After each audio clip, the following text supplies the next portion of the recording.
UPPSC आंदोलनकारी छात्रों की बड़ी जीत। यूपी लोक सेवा आयोग ने छात्रों की मांगे मान ली है। एक ही शिफ्ट में होगी आरओ एआरओ की परीक्षा। छात्रों की एकजुटता ने आखिर लोक सेवा आयोग को झुकाया। योगी सरकार झुकी, उपचुनाव सिर पर था।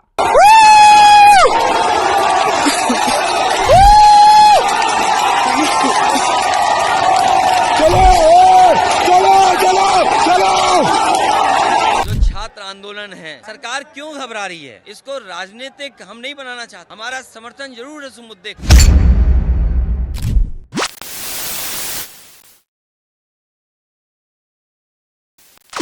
दोस्तों, कहावत है ना, झुकती है दुनिया, झुकाने वाला चाहिए। मुख्यमंत्री आदित्यनाथ इस वक्त महाराष्ट्र और झारखंड में घूम रहे हैं।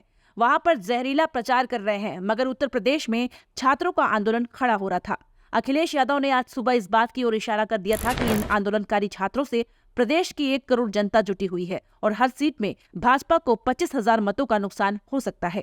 मगर मैं आपको स्पष्ट कर दूं, छात्रों के लिए आसान नहीं था। उन पर दबिश बनाने के लिए भारतीय न्याय संहिता की धाराओं का इस्तेमाल किया जा रहा था। पुलिस ने बकौल छात्र महिला छात्राओं के साथ बदतमीजी भी की, मगर छात्रों ने अपनी ताकत दिखाई। मगर उससे पहले क्या हो रहा था दोस्तों, उस पर भी निगाह डालने की जरूरत है। छात्रों की शानदार जीत में समाजवादी पार्टी सुप्रीमो अखिलेश यादव का बहुत बड़ा योगदान था। उनकी प्रतिक्रिया आपकी स्क्रीन पर। भाजपा सरकार को चुनावी गणित समझ आते ही जब अपनी हार सामने दिखाई दी तो वो पीछे तो हटी, पर उसका घमंड बीच में आ गया। इसलिए वह आधी मांग ही मान रही है। अभ्यर्थियों की जीत होगी या आज के समझदार युवा हैं, सरकार इन्हें झुंझुना नहीं पकड़ा सकती। जब एक परीक्षा हो सकती है तो दूसरी क्यों नहीं? चुनाव में हार ही भाजपा का असली इलाज है। जब भाजपा जाएगी तब नौकरी आएगी। भारतीय जनता पार्टी को लोकतांत्रिक प्रदर्शनों से किस तरह आपत्ति है, किस तरह की एलर्जी है, वह इस खबर से आपको पता चल जाएगा। जैसा कि आप जानते हैं दोस्तों, उत्तर प्रदेश में यूपीपीएससी परीक्षा के खिलाफ, उसके 2 शिफ्ट्स के खिलाफ जो प्रदर्शन चल रहा है, उसमें सरकार ने 12 जनवरी तक भारतीय न्याय संहिता की धारा 163 लागू कर दी थी। इसका अर्थ साफ है दोस्तों, यानी कि लखनऊ में सभी तरह के धरना प्रदर्शन पर रोक। और क्यों बेकाबू हिंसा? दोस्तों, इस पर भी हमें गौर करने की जरूरत है। मैं आपको बतलाने वाली हूं कि अखिलेश यादव ने इस पर प्रहार करते हुए क्या बोला है, सुनिए। देखिए, सबसे बड़ी बात है प्रयागराज में जो छात्र आंदोलन है और लोगों ने ये कह दिया कि हम जाने वाले हैं, तो उनके साथ अन्याय हो गया। सरकार क्यों घबरा रही है? ये छात्रों का है, पढ़े लिखे बच्चों का है, युवक युवतियों का आंदोलन है। इसको राजनीतिक हम नहीं बनाना चाहते। हमारा समर्थन जरूर है इस मुद्दे को, लेकिन वो यही आरोप लगाएंगे कि राजनीति से प्रेरित ये आंदोलन है। वो आरोप भी लगाया उसमें समाजवादी कुछ छात्रों को या समाजवादी संगठन के लोगों को पुलिस ने गिरफ्तार भी कर लिया। लेकिन ये छात्रों का आंदोलन है, ये सरकार को समझना चाहिए। दोस्तों, सबसे पहले मैं आपको बतलाना चाहती हूँ कि हालात कब बेकाबू हुए। छात्रों का आरोप है कि पुलिस ने महिला छात्रों के साथ बदसलूकी की। वो 2 मिनट का वीडियो देखिए दोस्तों, किस तरह से छात्र बैरिकेडिंग को तोड़ते हैं और घुस जाते हैं। ये देखिए वीडियो।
निकले बंद मकानों से, जंग लड़ा बेईमानों से।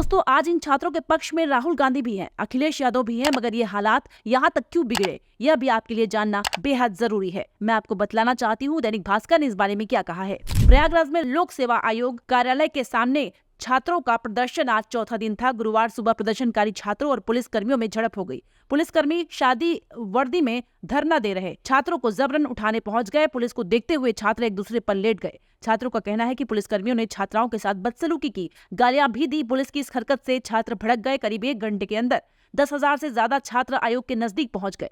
पुलिस बैरिकेडिंग करते हुए आयोग के रास्ते को सील करना चाहती थी। प्रदर्शनकारी छात्रों ने बैरिकेडिंग को तोड़ दिया। प्रदर्शनकारी छात्र आयोग के गेट तक पहुंच गए। पुलिस इस वक्त बैकफुट पर आ गई थी। दोस्तों, मैं आपको बता दूं, इस मुद्दे पर अखिलेश यादव ने तलक तेवर अपनाए हैं। अखिलेश यादव कह रहे हैं कि छात्रों का काम पढ़ना लिखना है, मगर इस सरकार ने उन्हें भी आंदोलन में झोंक दिया। सुनिए क्या कह रहे हैं।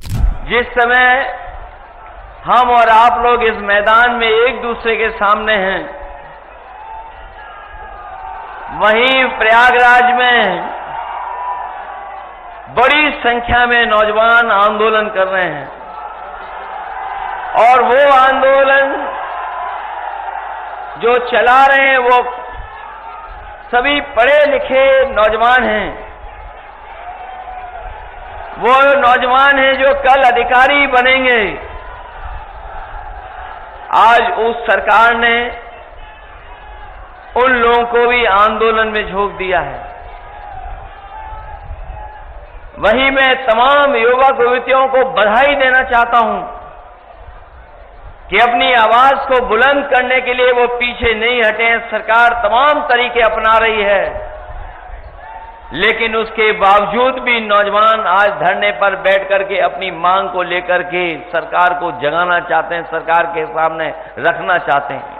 कहा कि मैं उनसे मिलने जाना चाहता था, मगर अगर मैं चाहता तो वहां पर सुरक्षा की एक और स्थिति उत्पन्न हो जाती। मेरी मौजूदगी से वहां हालात खराब हो सकते थे, इसलिए मैं नहीं गया। और फिर भारतीय जनता पार्टी इस मुद्दे पर मुझ पर राजनीति करने का आरोप लगाती। बकौल अखिलेश यादव, सरकार जानबूझकर पेपर लीक करवाती है। सरकार के इस एजेंडे में नौकरी सौहार्द जैसी कोई चीज नहीं है। यह बार बार छात्रों के भविष्य के साथ खिलवाड़ कर रही है। सुनिए अखिलेश क्या कह रहे हैं।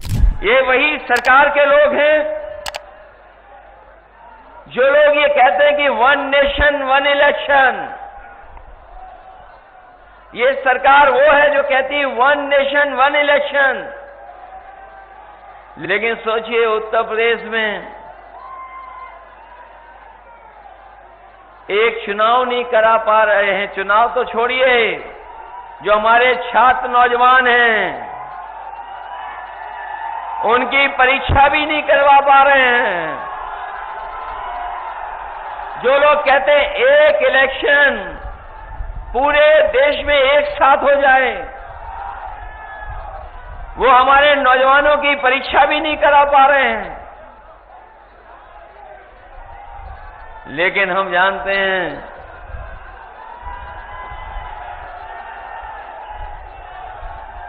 ये भारतीय जनता पार्टी में और इस सरकार के एजेंडे में न नौकरी है, न सौहार्द है, न भाईचारा है। इनका कार्यकाल देख लीजिए, इनके एजेंडे में नौकरी नहीं है, इनके एजेंडे में सौहार्द नहीं है। और अभी तक तो न जाने कितने हम लोगों ने घटनाएं देखी होंगी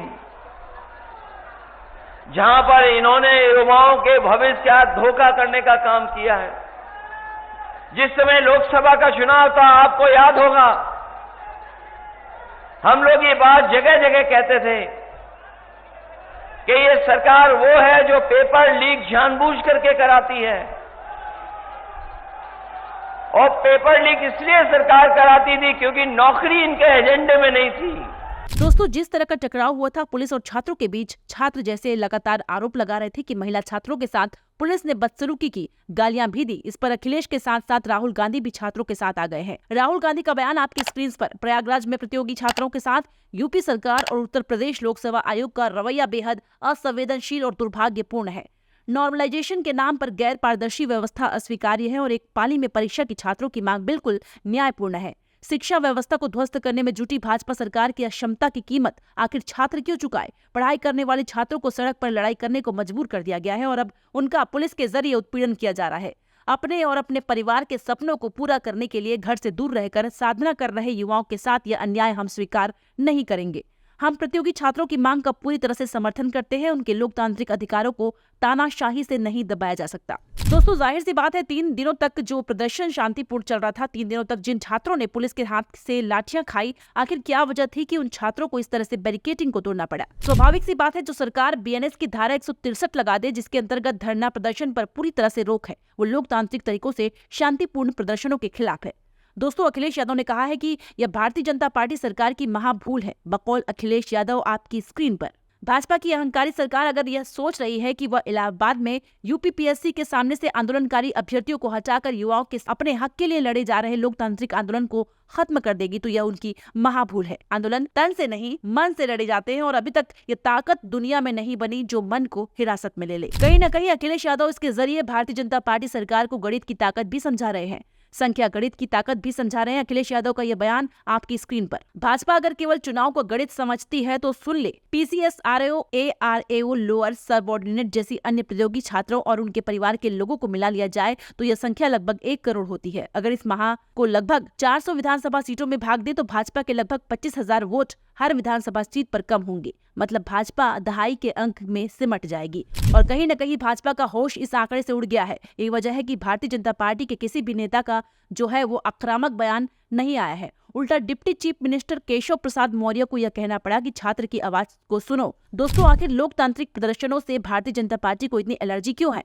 जब शांतिपूर्ण तरीके से कोई प्रदर्शन करता है तो उसकी नीयत पर सवाल क्यों उठाए जाते हैं? तो आप क्या चाहते हैं कि एक आम इंसान अपने अधिकारों के लिए भी ना खड़ा हो, अपने वजूद की लड़ाई भी न लड़े और आप जैसा चाहते हैं कि जिस तरह की कठपुतली उसे बनाना चाहते हैं वो वैसा बनकर रह जाए? ये तो अपने आप में अति है और नाइंसाफी भी। यही सोच शाहीन बाग आंदोलन में भी दिखाई दी, यह सोच किसान आंदोलन में भी दिखाई दी और यही सोच तब दिखाई दी जब हमारी महिला पहलवान भाजपा सांसद बृजभूषण शरण सिंह के खिलाफ प्रदर्शन कर रहे थे और तब उन्हें सड़कों पर दिल्ली पुलिस द्वारा घसीटा गया था। आपका क्या मानना है? आपकी राय कमेंट बॉक्स में जरूर दें। वीडियो को लाइक करें, शेयर करें। चैनल में पहली बार आए हैं तो सब्सक्राइब करें। धन्यवाद।